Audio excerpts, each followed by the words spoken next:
the #1 killer of both men and women in this country, heart disease. It's also obviously then the #1 killer of celebrities. And what you're about to witness is actually a simulation of what you might see if someone were suffering from a heart attack. And this is a simulation, but ma'am, you look like you're not feeling very well. What's your name? Hi, my name's Tracy. I'm feeling really, really weak. Can you tell me what's going on? I'm having a lot of difficulty breathing, and I have this building pressure and tightness in my chest, and it's just progressively getting worse as I've been sitting here. At this point, if you're a layperson, this is the time where you call 911, get help on the way. Since I'm a physician, I'll proceed. I'm a physician. My name is Travis. Have you ever had any problems with your heart before? No. Have you ever felt this way before? No, this is the first time I've ever experienced anything of this magnitude, where I'm feeling really dizzy and like this building nausea as well. How long have you been feeling this way? Probably the last 30 minutes that I've been sitting here, it's just intensified.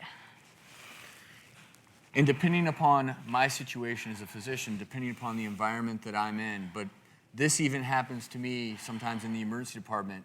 A caretaker may not be a patient in the ER, but this is the time at which I would say, Tracy, we need to get you to a hospital. Tracy, you can come out of character for one moment. You did a good job.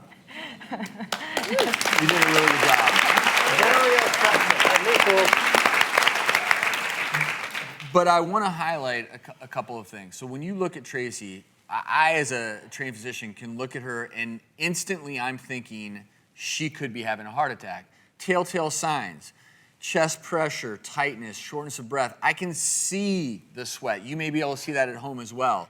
That's when you get help on the way, or you get them into a situation where seasoned veterans can take care of them. And in your case, Tracy, we would get you help. But sometimes you're gonna come upon a situation where someone like Tracy can't even tell you what's going on. They may be in the stages of a full-blown heart attack. They may have already lost consciousness. And joining us backstage right now is Bobby, an EMT, who's going to explain the compression. It's chest compression, it's hands-only CPR with the help of a volunteer. Thanks, Bobby. Hi, Dr. Travis.